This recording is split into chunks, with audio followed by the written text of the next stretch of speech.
Hello and good day. Our topic for today is Alternative and Facultative Obligations. In this video, I'm going to discuss the kinds of obligations according to the number of prestations and the relevant provisions regarding alternative obligation.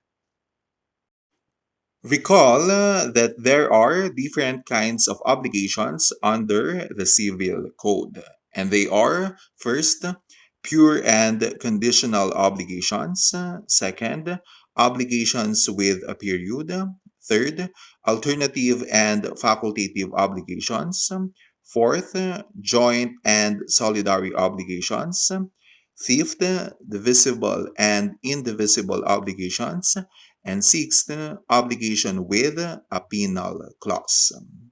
For today, we will focus on the third classification of obligations, and that is alternative and facultative obligations.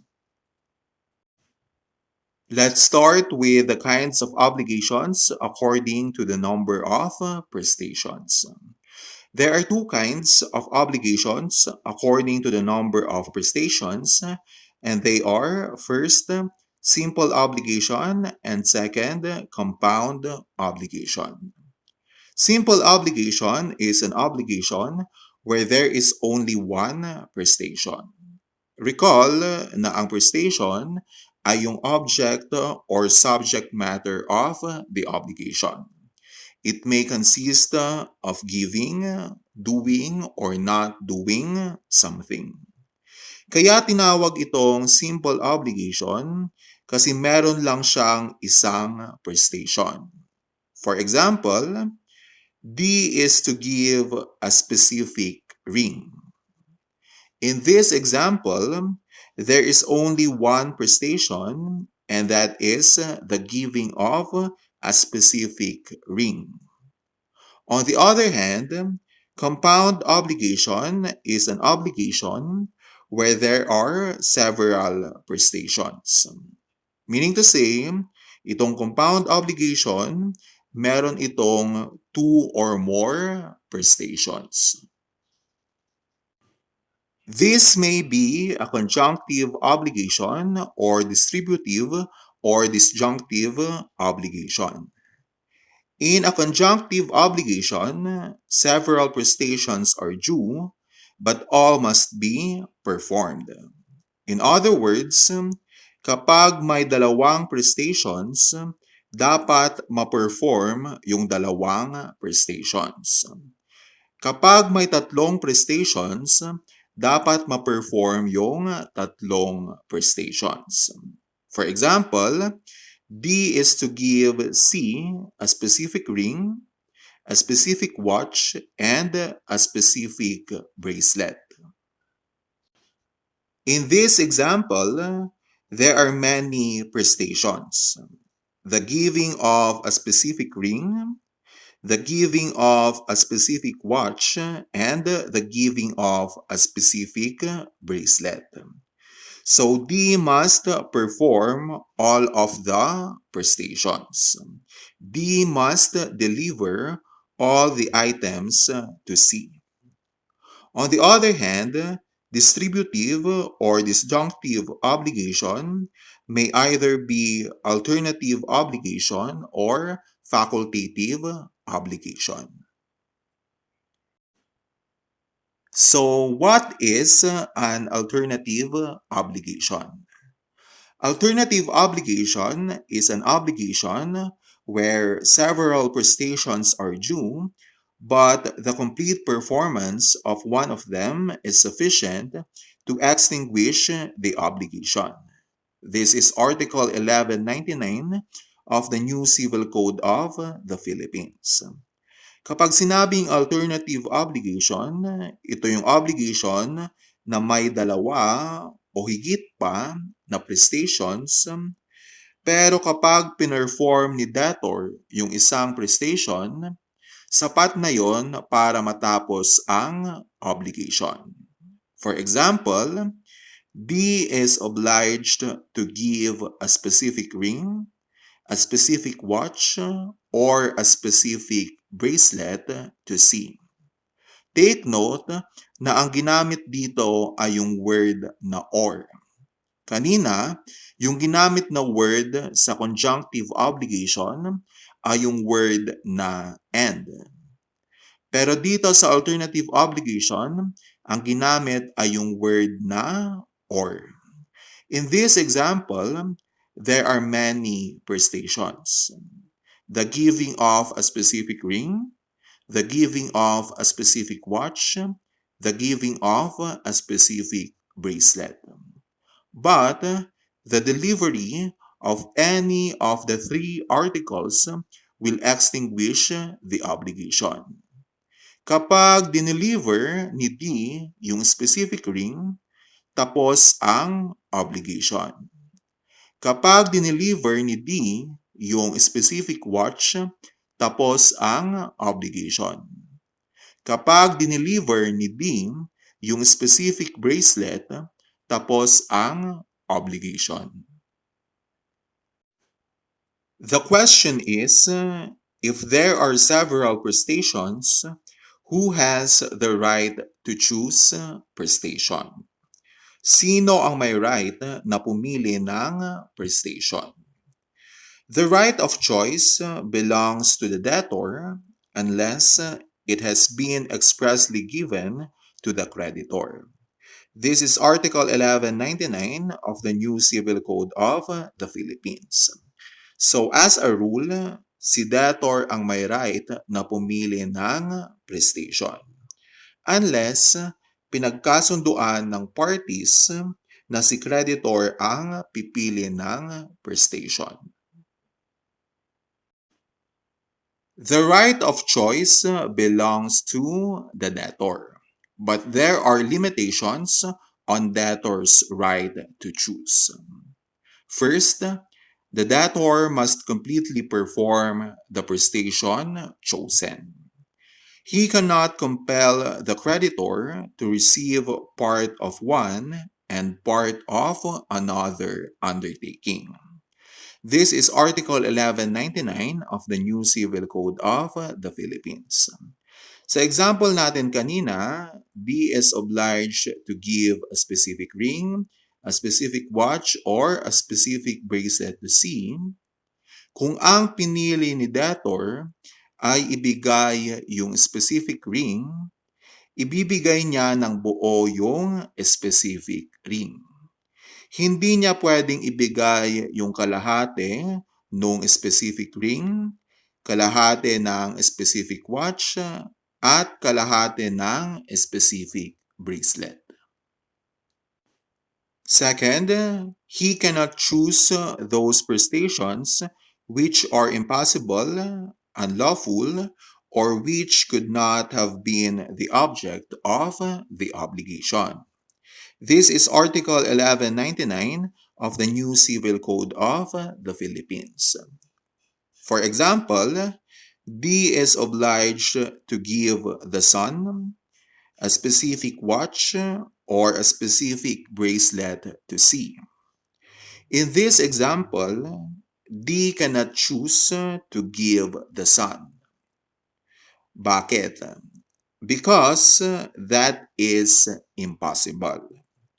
Another example, D is obliged to give a specific illegal drug, a specific watch, or a specific bracelet to C. Here, D cannot choose to give the specific illegal drug. Why? D cannot choose to give the specific illegal drug because that is not legal. Next, when obligation ceases to be alternative and becomes a simple obligation.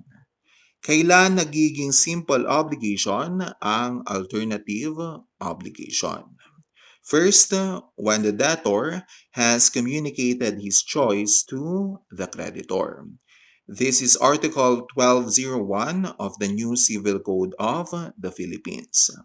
Diba, sa alternative obligation, may several prestations.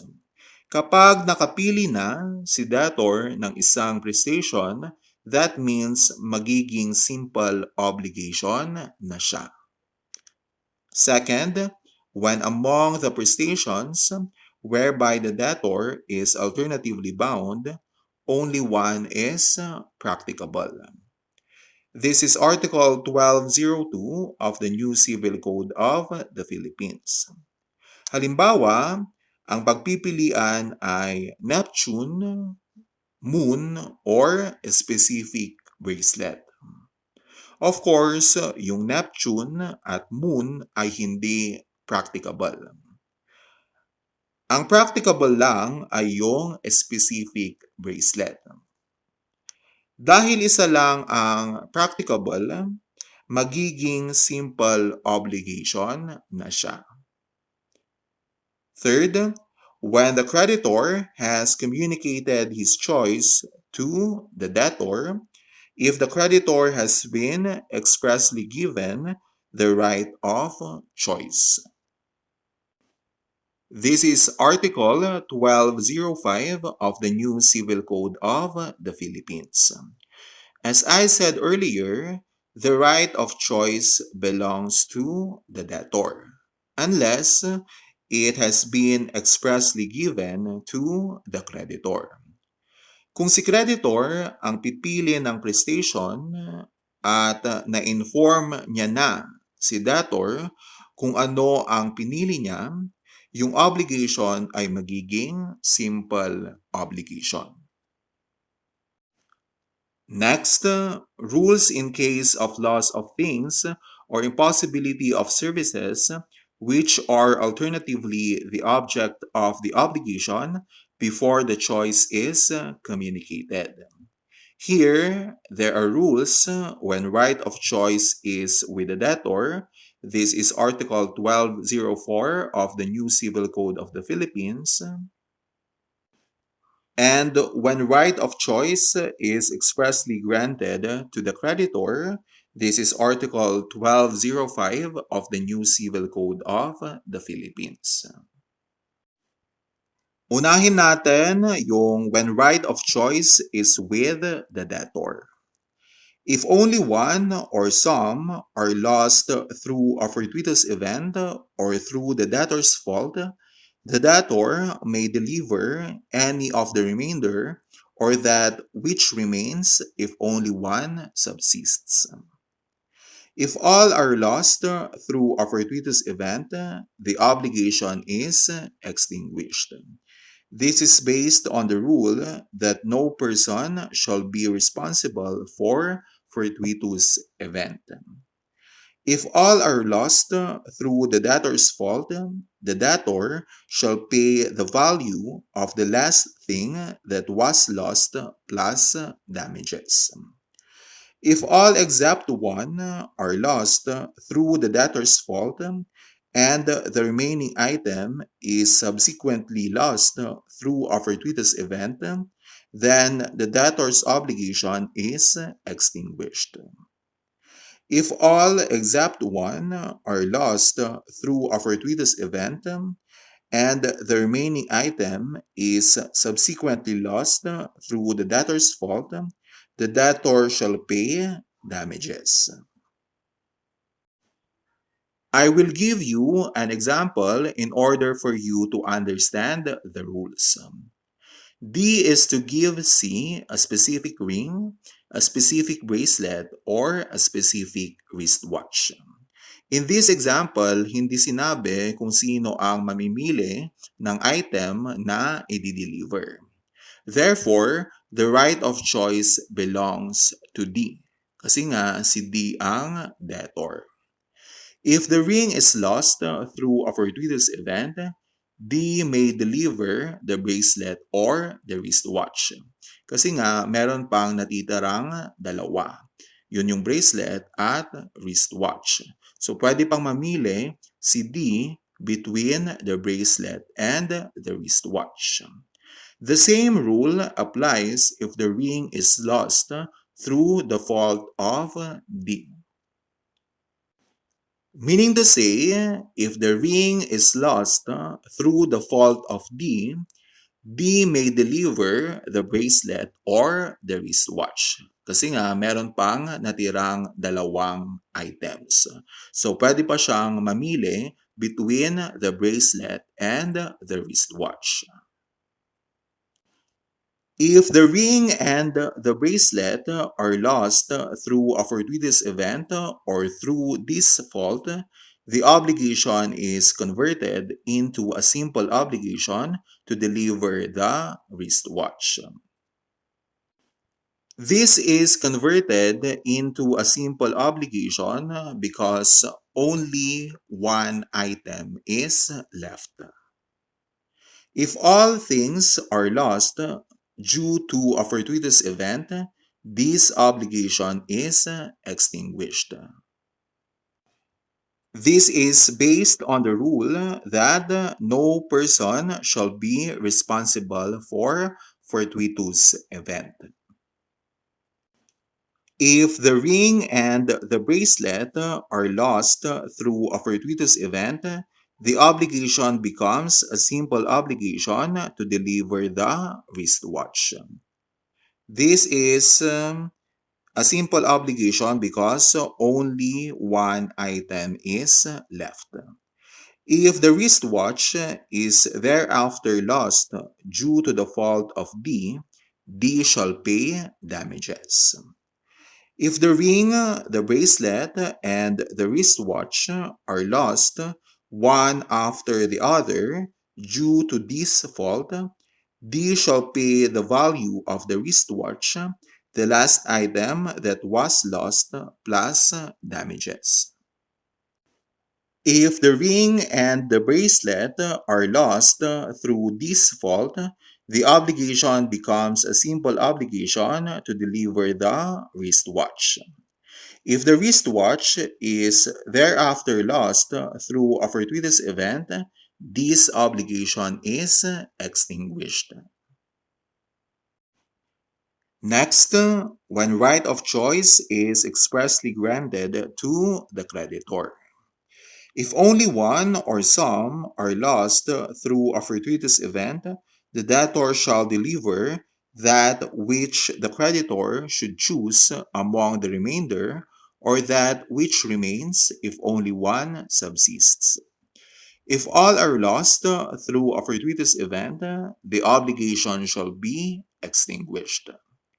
If only one or some are lost through the debtor's fault, the creditor may claim any of those subsisting, or the price of any of those which were lost through the debtor's fault plus damages. If all are lost through the debtor's fault, the creditor may claim the price of any of them plus damages. I will give you an example in order for you to understand the rules. D is to give C a specific ring, a specific bracelet, or a specific wristwatch.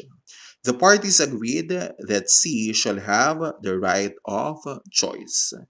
In this example, there's an agreement between the parties that C shall have the right of choice. So, the right of choice is expressly granted to the creditor. If the ring is lost through a fortuitous event, D shall deliver either the bracelet or the wristwatch at the choice of C. Meron pang natitirang dalawang items, that's why pwede pang mamili si C kung ano ang i-deliver ni D. If all are lost through a fortuitous event, this obligation is extinguished. Of course, the items are lost through a fortuitous event, and no person shall be responsible for fortuitous event. That's why the obligation is extinguished. If the ring and the bracelet are lost through a fortuitous event, D shall deliver the wristwatch, which is the remaining item. The obligation becomes a simple obligation to deliver the wristwatch. The obligation is converted into a simple obligation because only one item is left. If the wristwatch is thereafter lost due to this fault, D shall pay damages. If the ring and the bracelet are lost due to this fault, the obligation does not become a simple obligation to deliver the wristwatch. C can still choose from the payment of the price of the ring or the bracelet with damages or the delivery of the wristwatch. If all are lost due to the fault of D, C may claim the price of any of them plus damages.